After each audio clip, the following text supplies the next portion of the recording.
lagi bersama saya Delita. Bagaimana kabar teman-teman di rumah? Saya harap semuanya dalam keadaan baik. Teman-teman, minggu ini mari kita memuji Tuhan lagi. Dan pujian kita akan terambil dari lagu Mari Kawan-Kawan Nyanyi Gembira.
Teman-teman, sebelum kita melanjutkan ibadah kita, langkah lebih baiknya kalau kita berdoa. Teman-teman, mari kita bersatu dalam doa.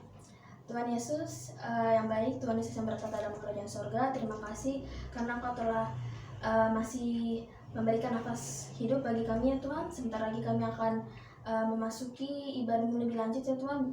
Biarlah supaya Roh-Mu Tuhan memimpin kami dari awal, pertengahan hingga akhir. Kiranya apa nanti yang disampaikan bisa dapat kami terapkan dalam kehidupan kami sehari-hari. Hanya di dalam nama Tuhan Yesus kami telah berdoa dan mengucap syukur. Amin. Teman-teman, tema kita minggu ini adalah kembali pada Pasang Putih. Mari teman-teman kita menyanyikan lagu Aku Milikmu Yesus Tuhanku.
Teman-teman remaja yang dikasihi oleh Tuhan, sebelum kita membaca dan merenungkan firman Tuhan, mari kita berdoa.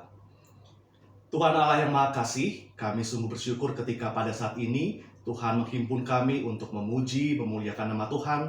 Dan sebentar lagi kami akan bersama-sama membaca dan merenungkan firman-Mu. Kami percaya bahwa Roh Kudus menyertai pikiran dan hati kami, sehingga kami dapat dengan terang mengerti firman Tuhan untuk kami lakukan di dalam kehidupan kami sehari-hari. Tuhan, tolong hamba-Mu yang menyampaikan, biarlah apa yang disampaikan adalah hal yang seturut dengan kehendak Tuhan saja.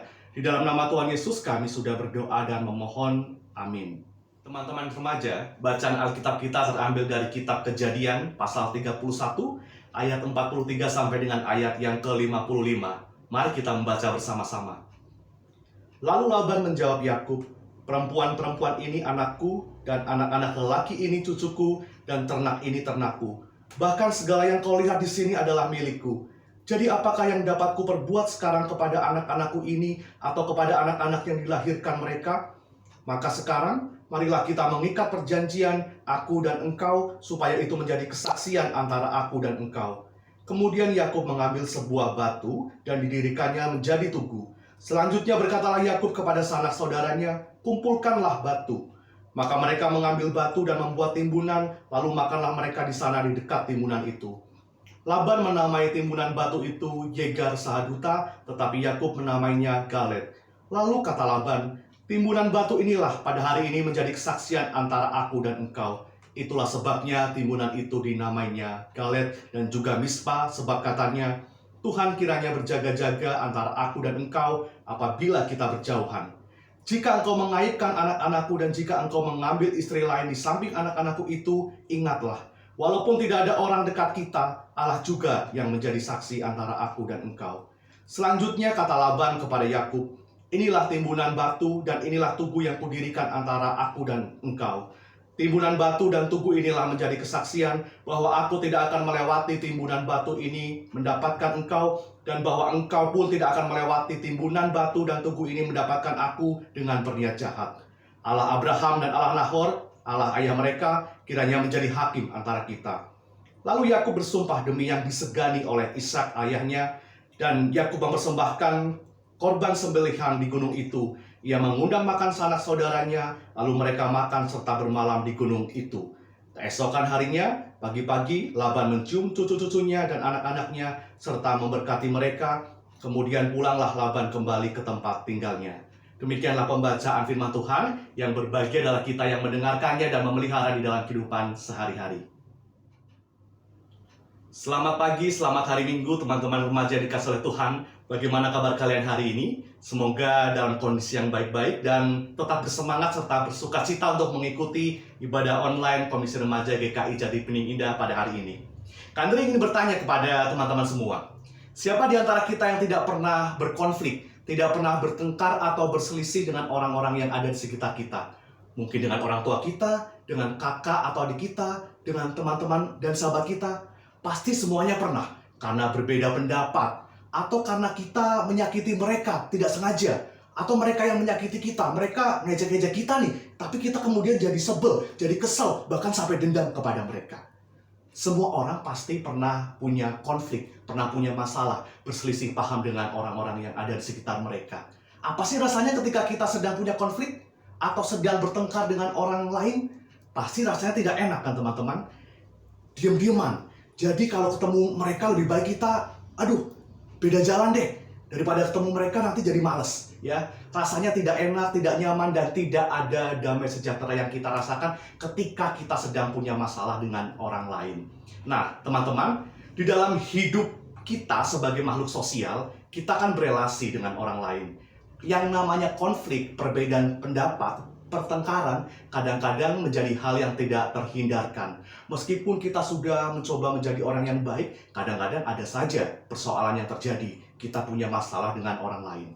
Nah, panggilan kita sebagai anak muda Kristen adalah bukan untuk menghindari konflik. Panggilan kita sebagai anak muda Kristen adalah untuk belajar ketika kita punya masalah, kita punya konflik dengan teman kita misalnya. Kita sedang bertengkar dengan anggota keluarga kita, jangan dihindari, tetapi harus diselesaikan. Kita dipanggil untuk mengupayakan pemulihan dan perdamaian. Dan mari kita belajar dari Yakub yang tadi kita baca bersama-sama. Teman-teman masih ingat ya cerita Yakub di sekolah minggu? Dia punya saudara kembar namanya Esau. Mereka berdua adalah anak Ishak atau cucu dari Abraham. Dari kecil itu mereka digambarkan sudah berkompetisi, bersaing begitu ya. Ketika di dalam rahim mereka saling bertolak-tolakan. Ketika Yakub lahir, dia memegang tumit Esau. Dan mereka memiliki perbedaan kebiasaan. Kalau si Esau dia senang berburu, dia senang keluar rumah, sementara Yakub lebih senang tinggal di kemah. Ishak lebih cenderung sayang kepada Esau, sementara Ribka ibunya lebih cenderung sayang kepada Yakub. Sampai akhirnya singkat kisah, kita pernah mendengar bagaimana Yakub kemudian menipu ayahnya dan menipu Esau, yaitu mendapatkan hak kesulungan yang harusnya diberikan oleh Ishak kepada Esau. Maka marahlah Esau, sampai kemudian si Yakub disuruh pergi, lari ke rumah Laban yang adalah paman dari Yakub atau saudara dari Ribka ibunya. Nah, teman-teman remaja, si Yakub kemudian akhirnya sampai di tempat Laban pamannya. Ia tinggal di sana dan dia berjumpa dengan Rahel, anak Laban yang kemudian disukai, ditaksir oleh Yakub. Sampai akhirnya kemudian si Laban berkata kepada si Yakub, "Kalau engkau memang sungguh-sungguh mau mendapatkan Rahel, engkau harus bekerja selama 7 tahun kepadaku, baru akan kuberikan Rahel untuk menjadi istrimu." Lalu saking cintanya kepada Rahel, Yakub pun menyetujui hal itu. Ia bekerja kepada Laban selama 7 tahun penuh, dan ketika dinikahkan, nah rupanya yang diberikan oleh Laban bukan Rahel, tetapi Lea, kakak dari Rahel, dengan alasan bahwa tradisi pada waktu itu tidak memungkinkan jika adik menikah lebih dulu daripada kakaknya perempuan. Yakub merasa tertipu nih, merasa dibohongi oleh Laban. Sampai kemudian Laban bicara lagi, "Kalau mau mendapatkan Rahel menjadi istrimu, maka engkau harus bekerja selama 7 tahun lagi." Dan akhirnya hal itu juga dilakukan oleh Yakub. Yakub bekerja keras sedemikian rupa, hasil ternaknya semakin banyak, dan hartanya juga kemudian bertambah, meskipun di satu sisi mertuanya yaitu Laban juga sering berbuat curang kepada Yakub. Upahnya tidak diberikan sebagaimana mestinya, sehingga akhirnya mungkin itu dirasa oleh Yakub. "Mengapa ayah mertuaku mencurangi aku?" Kemudian tiba masanya di mana ketika Yakub merasa ingin hidup mandiri. Lebih baik aku pergi meninggalkan rumah mertuaku ini dan hidup pulang bersama dengan anggota keluargaku ke tempat ayahku. Lalu tibalah di suatu waktu di mana dirasa tepat bagi Yakub untuk mengajak istri-istrinya dan anak-anaknya pergi meninggalkan kediaman Laban, demi dia bisa pulang kembali ke negeri tempat bapaknya berasal dan untuk hidup mandiri, tidak lagi berada di bawah kekuasaan Laban. Laban yang tahu kemudian mungkin merasa kesal, mungkin merasa kecewa, sampai akhirnya Laban menyusul si Yakub beserta rombongannya di daerah pegunungan Gilead. Dua pihak yang berkonflik, Laban dan Yakub, kemudian berjumpa dan bercakap-cakap. Laban menyesalkan, "Mengapa Yakub engkau membawa anak-anakku dan cucu-cucuku pergi tanpa pamit? Padahal harusnya aku bisa memberkati mereka, aku bisa memeluk dan mencium mereka." Sementara dari sisi Yakub juga memberikan argumentasinya, mengapa dia melakukan hal itu. Bagaimana dia merasa selama ini sudah bekerja keras dengan baik dan bertanggung jawab, tetapi mertuanya ini, Laban, tidak memberikan upah sebagaimana hak yang harusnya diterima oleh Yakub. Jadi di sini di antara dua belah pihak yang saling berkonflik ini ada perbedaan pandangan, perbedaan asumsi yang harus diperjumpakan supaya tercipta relasi yang baik atau perdamaian di antara keduanya. Singkat kisah, dua pihak yang berkonflik ini kemudian mengikat sebuah perjanjian di mana mereka satu sama lain tidak akan saling menyakiti, tidak ada niat jahat yang akan dilakukan baik dari Laban kepada Yakub ataupun dari Yakub kepada Laban, dan mereka membiarkan dua-duanya hidup masing-masing, Yakub dengan keluarganya, demikian juga Laban dengan keluarganya. Lalu didirikan sebuah tugu peringatan di mana Allah menjadi saksi dan diadakanlah makan bersama. Di dalam tradisi orang Israel pada waktu itu, makan bersama menjadi cara di mana di dalamnya ada keakraban, ada kehangatan untuk merekatkan kembali relasi yang tadinya tidak baik. Sekarang ketika sudah damai, maka kemudian semuanya setara, makan bersama-sama, minum bersama-sama. Dan kisah Yakub dan Laban berakhir manis. Pada akhirnya Laban bisa menerima apa yang menjadi pandangan Yakub, Yakub pun juga bisa menerima apa yang menjadi pandangan Laban. Pada akhirnya Laban kemudian menerima keputusan Yakub ketika Yakub memutuskan untuk pergi bersama istri-istrinya dan anak-anaknya ke tempat bapaknya berasal, dan Laban memberkati cucu-cucunya. Ia pulang kembali ke negeri asalnya dan happy ending untuk kedua belah pihak, bagi Yakub dan juga bagi Laban. Kisah Yakub dan Laban menjadi bagian yang perlu kita renungkan, teman-teman remaja, ketika kita punya masalah nih, kita berkonflik, kita bertengkar dengan orang-orang yang mungkin orang yang kita sayangi, teman kita, sahabat kita, kakak, adik kita, atau mungkin orang tua kita. Yang perlu kita lakukan pertama-tama adalah mari kita belajar untuk memiliki inisiatif. Kalau bukan aku yang menyelesaikan konflik ini, kalau bukan aku yang menyelesaikan masalah ini, lalu siapa lagi? Maka yang pertama adalah miliki inisiatif itu untuk memulihkan relasi. Kemudian yang kedua, belajar untuk mendengar apa yang menjadi pendapat orang yang sedang berkonflik dengan kita. Barangkali bukan hanya kita yang merasa paling benar, dia pun merasa paling benar. Nah, dua-duanya merasa paling benar nih. Berarti kan harus ada jalan tengahnya. Itu perlu dibicarakan. Jadi yang kedua adalah tadi belajar untuk mendengarkan perspektif atau pandangan dari orang yang berkonflik dengan kita. Dan yang ketiga, jangan lupa ketika kita mau menyelesaikan sebuah konflik, minta tolong pada Tuhan. Supaya Tuhan membantu kita di dalam memulihkan relasi kita yang di mana di dalamnya kita sedang bertengkar dengan orang-orang yang kita kasihi. Ketika tema kita bicara soal kembali kepada kertas yang putih. Kertas yang putih. Warna putih ini sering diidentifikasikan dengan sesuatu yang bersih, sesuatu yang tidak bercacat, sesuatu yang tidak bernoda, sesuatu yang suci. Maka ketika pada saat ini kita diajak untuk merenungkan tema kembali kepada kertas yang putih, kita diingatkan ada lembaran yang harus kita isi. Ketika hidup kita adalah seperti kertas yang putih, maka kita diajak untuk menuliskan syair, lagu mungkin, puisi, kehidupan kita yang di dalamnya ada rasa sukacita. Ada kebahagiaan ketika di dalamnya kita berelasi dengan damai bersama orang-orang yang ada di sekitar kita. Dengan orang tua kita, dengan kakak adik kita, dengan teman-teman atau sahabat kita, dan juga dengan diri kita sendiri. Mungkin kita berkonflik dengan diri kita sendiri. Kita merasa minder, tidak percaya diri. Mari kita coba juga untuk menerima keadaan diri kita dengan penuh rasa syukur. Kembali kepada kertas yang putih, juga mari kita diajak untuk melukis, mewarnai kertas itu dengan harmoni, dengan hidup yang damai bersama dengan orang-orang yang kita kasihi. Kiranya Tuhan memampukan kita untuk membawa damai dimanapun dan kapanpun kita berada. Tuhan memberkati.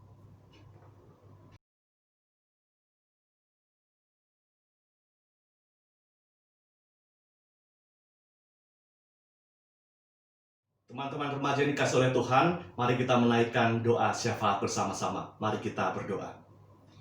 Ya Allah Gembala kami yang baik, kami sungguh bersyukur ketika di dalam ibadah remaja pada hari ini kami diingatkan untuk senantiasa berupaya membawa damai di dalam kehidupan kami sehari-hari.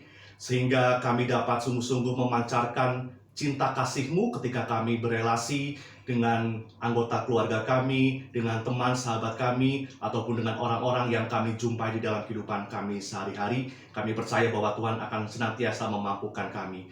Kami berdoa ya Tuhan untuk kondisi dunia saat ini yang masih ada di bawah bayang-bayang penyebaran virus COVID-19. Kami percaya bahwa Tuhan pada waktunya akan berkenan untuk memulihkan kondisi kehidupan juga orang-orang yang terdampak. Mereka yang terkena virus COVID-19, kiranya Engkau berkenan menyembuhkan. Tuhan juga berkenan menolong para dokter, perawat yang merawat orang-orang yang sakit. Anggota keluarganya juga diberikan kekuatan. Pemerintah yang berupaya untuk menanggulangi penyebaran virus COVID-19 juga Tuhan tolong. Kami warga masyarakat juga kiranya diberikan ketekunan, kedisiplinan, dan tanggung jawab untuk bersama-sama memutus penyebaran virus COVID-19. Secara khusus bagi kami ya Tuhan, anak-anak Tuhan yang masih muda, yang masih bersekolah di SMP, SMA, juga ada yang berkuliah, kami juga percaya bahwa Tuhan menolong. Meskipun saat ini kami harus belajar secara online, tapi kami percaya bahwa Tuhan akan memberikan kami tanggung jawab supaya kami dapat tetap dipercaya oleh orang tua kami, dipercaya oleh Tuhan untuk mengenyam pendidikan dengan baik, dengan lancar, dan sekiranya dapat membahagiakan orang tua kami. Tolonglah juga ya Tuhan orang tua kami di dalam kehidupan mereka, di dalam pekerjaan sehari-hari, di dalam pelayanan mereka. Tuhan juga kiranya memberikan kesehatan. Di dalam upaya mereka mendukung pembiayaan untuk sekolah kami, juga dukungan moral ketika mereka memperhatikan kami, memberikan cinta kasih dan juga doa yang tidak pernah putus. Kiranya Tuhan lihat itu sebagai suatu yang baik yang diupayakan orang tua untuk tetap memelihara kehidupan kami. Tuhan berkati Komisi Remaja GKI Jati Bening Indah ya Tuhan, di dalam panggilan pelayanannya untuk terus bersekutu, untuk melayani dan juga bersaksi. Meskipun pada saat ini kami belum bisa melakukan ibadah secara tatap muka, tetapi biarlah melalui ibadah online ini hati kami tetap dipersatukan. Kami tetap dapat berhimpun untuk memuji, memuliakan nama Tuhan. Kami tetap dapat melayani dan makin rindu untuk terus mengenal firman Tuhan di dalam kehidupan kami sehari-hari. Inilah doa kami ya Tuhan, di dalam nama Tuhan Yesus kami sudah berdoa dan memohon. Amin. Teman-teman, kita sudah hampir pada penghujung ibadah kita. Bagi teman-teman yang ingin memberikan persembahan bagi Tuhan, boleh melewati orang tua kita atau pergi langsung ke kantor gereja. Sebelum kita mengakhiri ibadah kita, mari kita nyanyikan "Ku Mau Berjalan Dengan Juru Selamatku".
Teman-teman, ibadah kita sudah selesai. Tetap semangat, tetap bersukacita dalam Tuhan.